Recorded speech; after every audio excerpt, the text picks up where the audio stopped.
Stand by. He holds them. Attendant clearing the gates. Red light continuing to flash, and they're racing on this occasion though, and the Nakonian jumped out quite well from the inside as they'd settled properly and away smartly Chisano, and it'll burn across Chisano to lead the way over the Nakonian and Ice Maker, and then over on the outside came Sound of Fury, then in the bag who's trapped out there pretty deep, settling into stride. Going up next of all Magic Opus. Futurist is getting right back on the inside of Outstretched, nearing the home corner. Universal Fancy, and last of all is Carolina Reaper. Coming around the bend at the 450 in Chisano, straightened up in front from Ice Maker. Going up there now with the all cerise colours on the outside is Magic Opus. The Nakonians down on the inside, and further back then came at the head of the other Sound of Fury, being followed by Futurist, who's trying to make headway with Outstretch at the 200 mark, and Chisano showing the persuader. It's still clear. It's Chisano a length and a half. The Nakonian trying hard, sticks on, but Chisano, desperately ridden, will hold off the Nakonian, and Chisano beat the Nakonian with Outstretched third. Futurist ran fourth from Magic Opus, from last Carolina Reaper, followed by Sound of Fury. Then further back in the bag, Ice Maker, and the last of them to clock in is Universal Fancy. Seven's the winner, Chisano, ridden by Jason Brown at 470 and 170 over the Nakonian 120, and Outstretched $2 even. Futurist will be fourth home, 7-3-4-1 the placings will be. Chisano was out of the gates very quickly, sprung the stalls well, the Regano filly. She was second up today, and she was able to fight off the challenge of the Nakonian. Nice little 3 kilo advantage between them, and she has prevailed in a second run. In the campaign, number 7, Chisano for D, Mrs. M, J and B Bangley by Regano. Out of a Lonhro mare, trained by Jim Taylor, ridden by Jason Brown. Salutes over the Nakonian by Nakoni. Out of Twilight Spy, Neville Parnham and Stephen Parnham. And third money will go the way of Outstretch by Fath from Lycazar, Fred Kersley and William Pike, and Futurist got back there, and it ground away to run on into fourth placing in front of Magic Opus. So the details are there, and they are complete. 7-3-4-1, the leader home in race 4.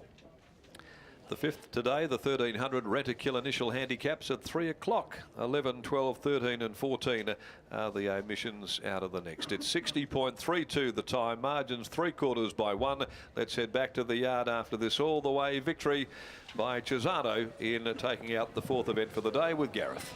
Yeah, Chisano too good, Jimmy Taylor. This 3-year-old filly, second up today, led them a merry dance. Yeah, she's always had ability. I think she's had about 7 trials. She's unbeaten in trials, but this is her first win. But I think she probably appreciated she hadn't got the best of conformation, and on the soft track would have suited her. Is that the reason that you have to give her so many trials? Yeah, well, she wasn't really ready to race early. She kept jarring up, and yeah, that's just the way it went. Yep. So is it just a cross your fingers day by day proposition for her now? Yeah, she probably might only have 1 or 2 preparations, then go to stud. Yep. And that was good to get a win with her anyway. Yeah, no, excellent. There you go. Did Brittany work this one?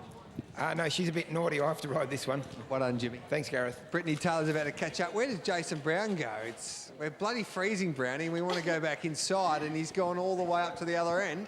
We'll have to wait for him, Britt. He must have struggled to pull her up, probably kept running around the back. She is a bit of a fiery sort of filly. She likes to do everything 100 miles an hour. So really good to see her salute today, especially for the patient owners. As Dad mentioned, we've had issues with her jarring up, and it's always tough when you have a horse that you know has ability, because, I mean, you only have to watch the way she jumps out of the gate. She's certainly got speed, but just those little niggling issues mean she probably won't have the longest career, because soundness isn't necessarily on her side. So it's good when a horse like that can salute today, and obviously the sting out of the track wasn't an issue for her today. So really great to see Chisano win, and as Jason Brown comes back to scale.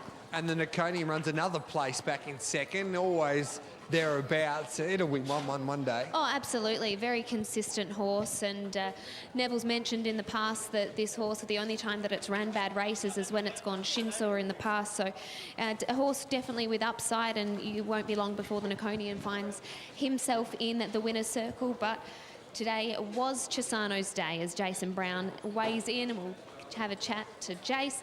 Jace, she's got a lot of speed early, doesn't she? She's got a lot of early speed, and you know, thought we might be a bit vulnerable late, but especially on a wet track. But she's really, you know, a lot fitter today, and she was at Northern, and that was the difference.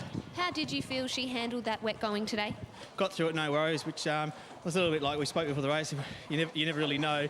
She's only a fine filly, but yeah, she handled it, no dramas.